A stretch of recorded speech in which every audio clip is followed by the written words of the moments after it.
Youth unemployment has fallen quite a bit under this government. It peaked at 22% and it went up hugely under the last Labour government. Under this government it is over halved. And what we are doing with this is part of what we've done with the massive jobs increase that we've had under this Conservative government.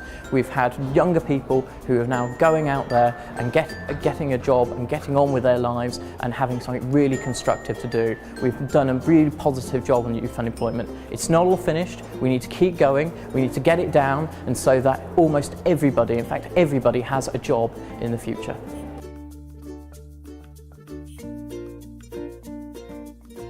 The Conservatives are going to keep zero-hours contracts because they offer a very positive and very flexible way in which huge amounts of people can be employed in this country.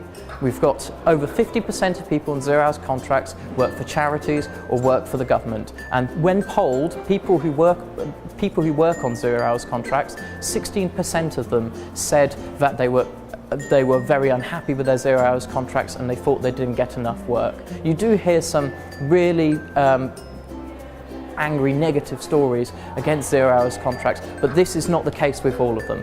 The only thing that the Conservatives have done to change so that we can promote the flexibility and more aspiration in the workforce is that we've said that those zero-hours contracts that bind you to only working for one company can no longer be allowed, so that people can have more than one zero-hours contract if they choose.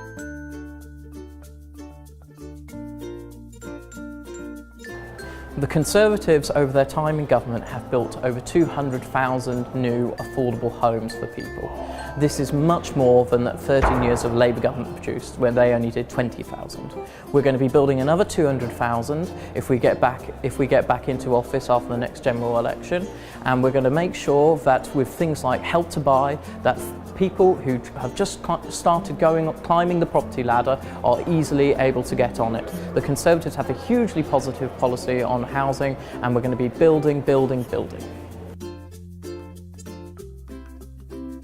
I don't think we should really be scapegoating immigrants when it comes to problems of housing. You know, what we need to focus on is building a lot more houses and as many as possible. And if you were to take UKIP's position that every single migrant is taking up the space of somebody in Britain when it comes to the housing stock, you can just look at the numbers. There aren't enough migrants to physically take all of the houses that we have.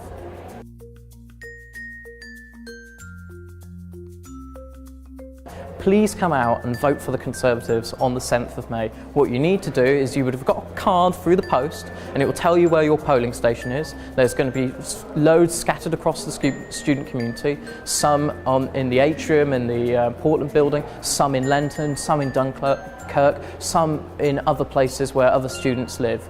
And what you need to do is go down there. You don't need any identification or anything like that, and you put 2 crosses, or 3 in some places, for the Conservative candidates in the wards. In Dunkirk and Lenton, you're going to be voting for myself, Elliot Johnson, and for Amelia Rose. Please go out and put 2 big X's next to our names. Thank you very much.